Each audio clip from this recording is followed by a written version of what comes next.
Hi, welcome back.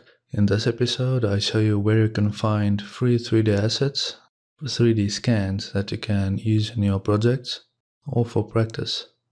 We look at how we can import this geometry into Houdini, and we'll then have to move and resize this geometry. I briefly explain how you can use a cube to estimate the size of the imported object after we scaled it down. And I'll finally go over the viewport far and near clip planes and how to adjust those should the need arise.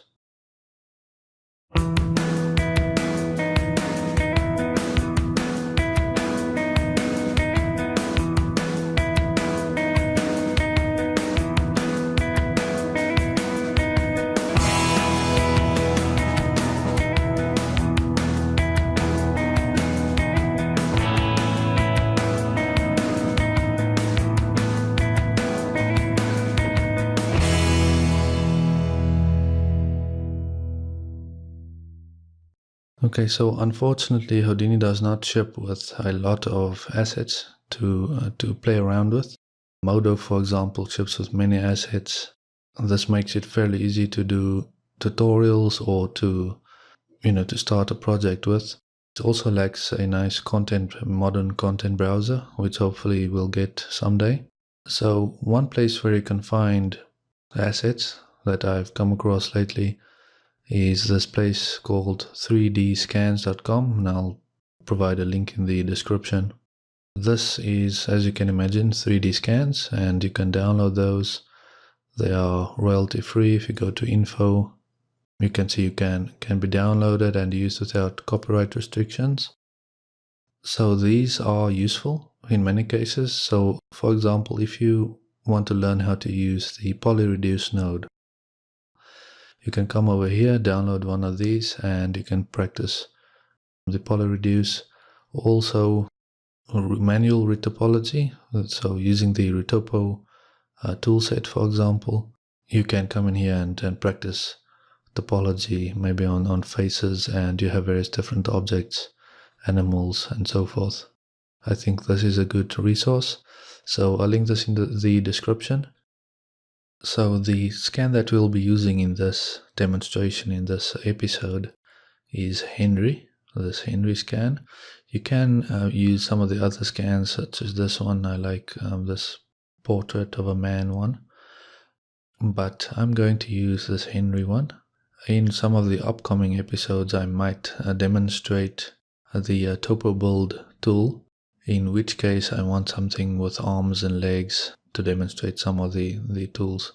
That will just be a quick demonstration, but yeah, that's for an upcoming episode, not this one.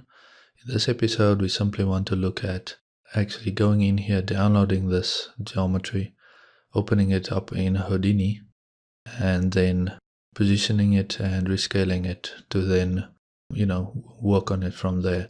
So in this case, again, this Henri asset, this Henri scan, I'll left click on that and we'll get this turnable again, and we can just download it over here. This will download a zip file, which you can just unzip. We'll then look at how we can import that file into Houdini next. So what you can do is, I'll go up a level, press tab, drop down a geometry node, and this, as you can see, has this file path. Okay, so you want to import, basically with this, you import geometry. And so in this geometry file path, I'll click on this button right here, and then I'll navigate to that folder where I will download and extract the object that I've downloaded from that website, right? And I'll click accept. And I'll turn off whatever I have currently in my view, and you'll see nothing shows up. That's because this thing is either big or really big, like this, or really small. So what I can do is I can press space and F on my keyboard to frame up on this thing. As you can see, it's all turned around and everything. So what we can do now is we can drag off from this file node tab, and transform. We can then click move centroid to origin, and that will move this thing to the origin, as you can see right here. And you might want to rotate this around by 180 degrees.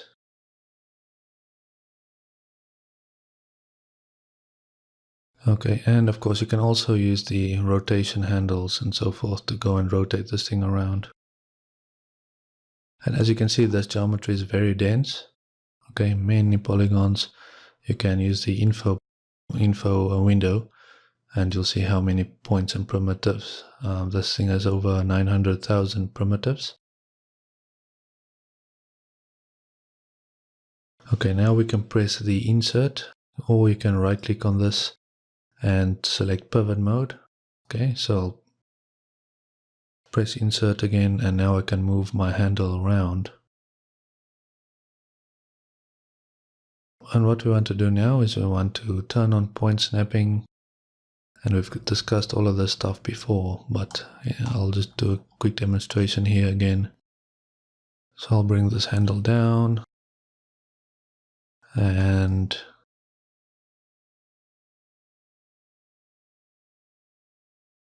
I'll snap it to one of these points down here. Usually you want to snap it to one of these corners, but these corners have many points on them. Also, another thing I'll talk about shortly is as I move closer, zoom closer to this geometry, you'll see it cuts away like this. Okay, that's far and near plane. So this is the near plane. So we can change how close this can be to the camera. But I'll get to that shortly. Firstly, what we can do now is we can press insert, and now our handle is where we want it more or less. Okay, I'll turn point snapping off and I'll turn grid snapping on, and now I can move my object upwards in Y. Okay, I'll move him up, and as I hover over one of these points on the grid, I have this reference plane or ortho grid turned on. Okay, so I can see that. And as I move this, I'll move up along the y-axis. I can hover over one of these points and it'll snap to the grid. Okay, so you can see as I hover over any one of these, I can just let go and it'll snap. Then you can see it sits on the grid right there. Now this is just one object. Different objects might come into Houdini rotated maybe differently, things like this. You can also see if I rotate around that this is minus 625. That is meters. So this thing is huge. So I'll add a grid in my viewport for reference. Just press enter to add that. And you probably want to name this accordingly. It's currently still called Geo 1, which is not ideal. Okay, and then we can scale this down maybe to something like 0.01 uniformly. You'll see that guy is really small now. So this guy is really far from the origin again. So again, if your tool handle goes away, just select the transform node to get it back, right? And I still have grid snapping turned on. So I'll just select this thing and drag it back where I want it. And I'll snap that over here. And you can again press spacebar and F to frame up. And so you can see it's now 5 by 5. And here is the grid at his feet that we added. Okay. It's still a bit big, but you can change the scale accordingly. Actually, I found that 0.01 0.003 seems to work. So I'll scale that down again, and now this looks more a reasonable size. And again, you'll fine tune this until you're happy with the size, right? So for example, I'll drop a cube in here, I'll turn off grid snapping, and this box object you can move upwards, right? So you can see, so 0.5, it will now be on the floor like that, because it's 1 by 1. The cube is 1 by 1 meter. So if you move it up by 0.5, then it should rest on the floor.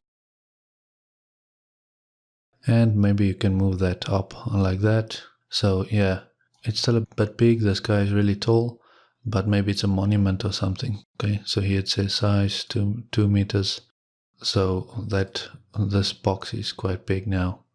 Usually it's 1 by 1. Okay, size 1, 1, 1. So you scale this up, and for reference, it's usually about 1.8 for a humanoid-sized character. But it depends. Not everybody's, the same.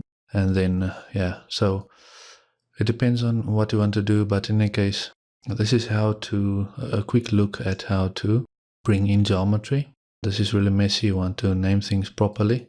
So just to recap quickly, this is what we did. We downloaded geometry, and then we imported it using the file node.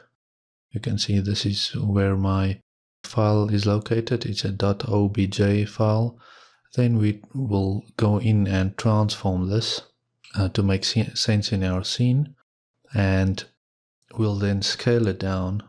You can see I did everything in the transform here, so I did not use an edit node. You probably can do that if you want, but in any case, so you'll have to rotate it, and not all of the geometry that you download from that website will work in these exact steps. You'll have to, look at which way it's rotated and stuff like that, and how big it is, and then, move it and scale it to fit where you want. And of course, we use the handles and snapping to snap this tool handle so that we can snap it onto the floor like this. And now you can basically go and use the scene to test other nodes, like again the polyreduce node or the retopology toolset, which is a manual retopology toolset. So one thing you might want to do is you might want to scale this thing first, right? So I'll drag off. So we'll look at our scale over here, copy that, and spacebar F, and you'll see this thing is big and upside down again. And so in scale, I'll scale it down, spacebar F to frame up on this, and then rotate it around. And so now it's closer to the center here, and so then we can just move the handle where we kind of want this handle to snap to on this object. Maybe one of these points.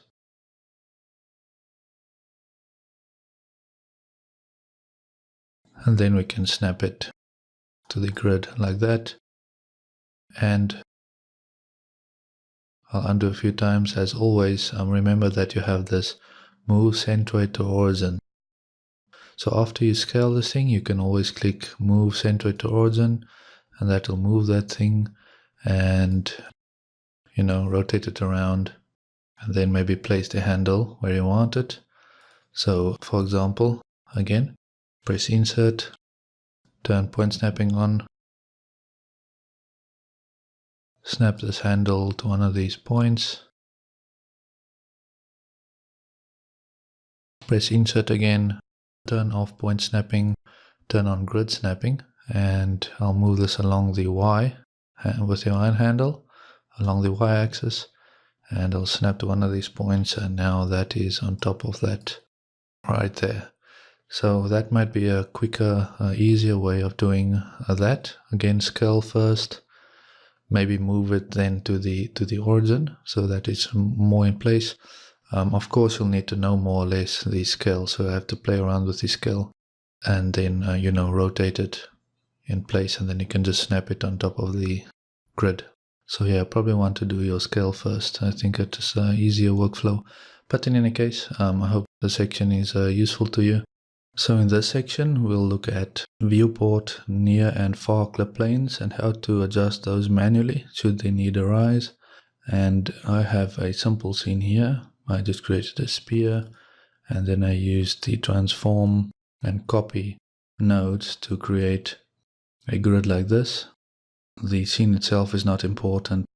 This is just for demonstration purposes. So if I zoom in on an object, you'll see it's like it gets torn away like that.